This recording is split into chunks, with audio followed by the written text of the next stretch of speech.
Hello everyone, Rajbanshi UP চ্যানেলে আপনাদের প্রত্যেকে আবার একবার স্বাগতম। তো আমরা চলে যাচ্ছি, আমি এখন রয়েছি ট্রেনে। তো আমরা এখন কোথায় যাচ্ছি আপনারা একটু আইডিয়া করে বলেন তো।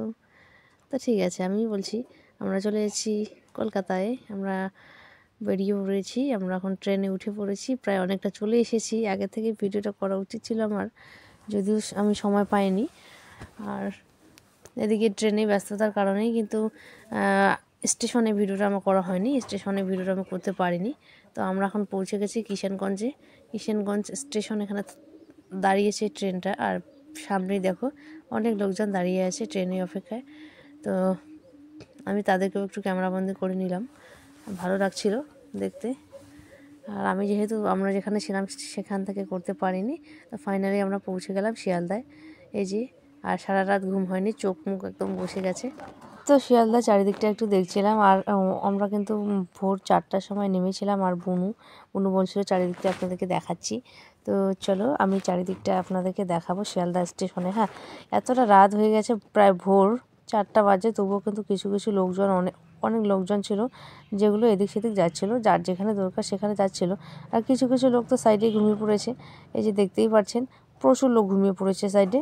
তো আমরা কিন্তু এখন খানিকটা সময় এখানে থেকে যাব, কারণ এখন ভোর বাজে 4টা। এই সময় রাস্তায় সেরকম যানবাহন নেই, সেরকম গাড়ি পাওয়া যাবে না। আর এদিকে দেখো প্রচুর লোকজন শুয়ে আছে, অন্য সাইডে তো প্রচুর, মানে শুয়ে পড়েছে সম্পূর্ণ জায়গাটা।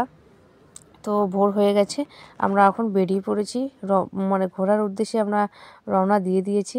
আমরা এখন যাচ্ছি হচ্ছে সায়েন্স সিটিতে, পাশেই সেহেতু একটু হেঁটেই গেলাম। শিয়ালদা থেকে পাশেই, তো ওই কারণে একটু হেঁটেই গেলাম। আর এদিকে রাস্তায় প্রচুর জ্যাম ছিল, সেরকম জ্যাম ছিল না যদিও, তবুও একটু ভালোই জ্যাম ছিল আর কি সকালবেলা। তো হাঁটতে হাঁটতে একটু ক্যামেরাবন্দি করলাম। আর এদিকে একটা মাঠ ছিল, কি মাঠটার নাম কি সেটা আমার মনে নেই বলতে আমি দেখিনি, ওখানে কোনো চার্ট ঝোলানো ছিল না। তো ফাইনালি আমরা দেখো পৌঁছেই গেলাম। হাঁটতে হাঁটতে কিন্তু এখানে ভিক্টোরিয়া পাশেই ছিল, তো ভিক্টোরিয়াও কিন্তু আমরা চলে আসলাম, ভিক্টোরিয়া মেমোরিয়াল। তো এখানে আমরা পৌঁছে গেলাম, এই যে। তো গেটে আমরা এখন রয়েছি, এখন আমরা টিকিট কাটবো, টিকিট কেটে ভিতরে চলে যাব। তো যাই হোক, টিকিট কাটা শেষ আমাদের। এই যে এখন আমরা ভিতরে চলে আসলাম ভিক্টোরিয়ার ভিতরে একটা মূর্তি দেওয়া, ঢুকেই একদম সামনে একটা মূর্তি দেওয়া আছে, রানীর মূর্তি। তো এই যে সামনে থেকে দেখাচ্ছি ভিক্টোরিয়াটাকে, এই যে খুব সুন্দর লাগছিল। আর আকাশটা একটু, তখন সকাল ছিল তো আকাশটা একটু সেরকম রোদ তোলেনি, তাই ছবিগুলো সেরকম ভালো আসেনি। আর এখানে একটু ছবি উঠবো, একটু ক্যামেরাবন্দি হবে। আর চারিদিকটা দেখাচ্ছি, দেখো কি সুন্দর, ভীষণ সুন্দর পিস প্লেস। তখন আমরা গেছি, তখন সেই সময় লোকজন সেরকম ছিল না। আর ঘোরার ভীষণ মজা হয়েছিল। তো এই যে দেখাচ্ছি। আর দেখো ভিক্টোরিয়া কিন্তু দেখতে অনেকটা হচ্ছে কোচবিহার রাজবাড়ির মতোই, মানে জায়গাটা ওইরকমই একটু আমাকে লাগছিল। আমাদের পাশেই কোচবিহারের রাজবাড়ি, তো ওরকম একটু লাগছিল, সেরকম না হলেও কিছুটা জায়গা ওরকম লাগছিল। আর এদিকে চলে যাচ্ছি ভিক্টোরিয়ার ভিতরে, পাথরগুলো কিন্তু খুব সুন্দর, এক সাইজে ছিল একদম। আর এদিকে চলছে একটু ফটোশ্যুট, আমরা ফটোশ্যুট করলাম। তো চলে আসলাম ভিক্টোরিয়ার ভিতরে। এই ভিক্টোরিয়ার ভিতরটা একটু দেখাচ্ছি আপনাদেরকে। এই যে দেখুন, অনেকটা রাজবাড়ির মতো কিন্তু। তো যাই হোক, রাজবাড়ির সৌন্দর্যটা অন্যরকম আর ভিক্টোরিয়ার সৌন্দর্যটা অন্যরকম। এটা সম্পূর্ণটাই মার্বেল পাথর দিয়ে তৈরি, ভীষণই সুন্দর লাগছিল, সাদা, দেখতেও খুব ভালো লাগছিল। আর ভিতরটা তো খুব জাস্ট ওয়াও, মানে দারুণ সুন্দর লাগছিল। এখানে রাজার মূর্তি দেওয়া রয়েছে। আর উপরটা দেখো অনেকটা উপরে, মানে অনেক উঁচুতে ছিল, কিন্তু খুব ভালো লাগছিল দেখতে। আর আমি একটু ক্যামেরা করার চেষ্টা করলাম, যাই হোক ক্যামেরাও করে নিলাম।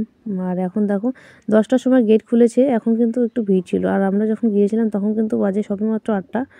তো আমরা 8টার সময় কিন্তু ঢুকে পড়েছি ভিতরে।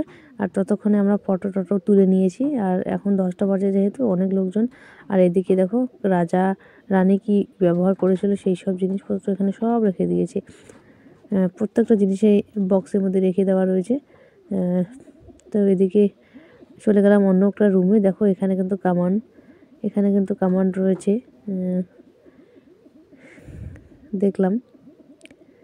আর এদিকে অনেক সিলমোহর রয়েছে, এদিকে তলোয়ার রয়েছে, হাতিয়ার রয়েছে, অনেক ঐতিহাসিক জিনিস রয়েছে এখানে, যেগুলোর নাম আগে শুনেছি কিন্তু দেখা হয়নি। যেমন কোচবিহারে দেখেছিলাম রাজবাড়িতে, আর এখানে অনেক তলোয়ার হয়েছে, হাতিয়ার সবখানে কিন্তু প্রায় সেগুলি দেওয়া রয়েছে। এখানে বই দেওয়া রয়েছে,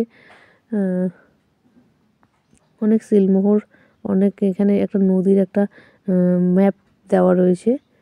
সেরকম করে ইন্ট্রোডাকশনটা পড়া হয়নি কোন নদীর দিয়েছে, কারণ অনেক লোকজন ছিলাম তো, অনেক ভিড়ভাট্টাও ছিল, ওই কারণে আমরা অত সময় নিতে পারিনি। আমরা তাড়াতাড়ি দেখি বেরিয়ে গেছি, একটু জাস্ট ক্যামেরাবন্দি করেছি। আর এদিকে দেখাবো এখন অন্য রুমে গিয়ে, মানে অনেক কয়েকটা রুম ছিল, সবগুলোই ঢুকে পড়েছি, সবগুলো একদম অনেক লোকজন গিয়েছিলাম। এই যে ভিক্টোরিয়া রাজা। আর এখানে আপনাদেরকে দেখাবো হচ্ছে রাইফেল। এখানে কিন্তু অনেক বড় বড় রাইফেল দেওয়া রয়েছে। এই যে এখানে অনেক বড় বড় রাইফেল, হাইট অনেক বড়। আর এখানে আবার তলোয়ার, হাতিয়ার, মানে এত তলোয়ার আর হাতিয়ার অনেক অনেক কিছু রয়েছে এখানে দেখার মতো। তো যাই হোক, আর এখানে রয়েছে কিছু ইতিহাসবিদ ছবি রয়েছে, ঈশ্বরচন্দ্র বিদ্যাসাগর, তারপরে অনেকেই রয়েছে, ডক্টর বি আর আম্বেদকর, রবীন্দ্রনাথ ঠাকুর, ক্ষুদিরাম। তো এখানে তাদের হচ্ছে জীবন কাহিনী ইন্ট্রোডাকশন রয়েছে, তারা কোথায় জন্মগ্রহণ করেছেন, তারা কী কাজে যুক্ত, কি এখন কি কোন রীতিনীতি প্রচলন করেছিলেন, সেই সব এখানে লেখা রয়েছে। অত পড়ার সময় হয়নি আমাদের। আর এখানে হচ্ছে দূরবীন রয়েছে একটা, আর এদিকে অনেক ইতিহাসবিদের ছবি দেওয়া রয়েছে, আর কামান রয়েছে এখানে। তো আর এই আঙ্কেলটা হচ্ছে আদার সিটিজেন, তো আমাদের সঙ্গেই কিন্তু ঢুকেছিল, খুব ভালো ব্যবহার। তো যাই হোক, আর এদিকে হচ্ছে ভিক্টোরিয়া মেমোরিয়ালটা হচ্ছে সামনের দিকটা, আমরা তো ঢুকেছিলাম পিছন দিক থেকে, তো সামনের দিকটা খুব সুন্দর। তো আমরা এখন বাড়ি পৌঁছাচ্ছি, বাড়ি পৌঁছানোর দিকে এই যে ডায়না নদীর পাশে আমরা চলে এসেছি। বাড়ি আসার সময় আমি সেরকম আর অনেক জায়গায় ঘুরেছি, সেরকম আমি ক্যামেরাবন্দি করতে পারিনি, কারণ আমার মোবাইলটা সুইচ অফ হয়ে গিয়েছিল, এই কারণেই। আর এখন আমরা পৌঁছে গেলাম স্টেশনে, বানারহাট স্টেশনে। আমরা বানারহাট দিয়ে চলে এসেছি, তো হাত মুখ ধুয়ে নিলাম নেমেই। আমরা কিন্তু সকালবেলা পৌঁছে গেছি 11:30টার দিকে। তো এখন আমরা চলে যাব বাড়িতে গিয়ে একটু ফ্রেশ হব। এই যে সবাই নেমে পড়েছি, সবাই কিন্তু ক্লান্ত হয়ে গেছে একদম। এখন আমরা চাটা বা হালকা কিছু খেয়ে এখন চলে যাব বাড়িতে গিয়ে স্নান টান করে ঘুমোতে হবে আবার। অনেকটা জার্নি হয়েছিল, তো চলো।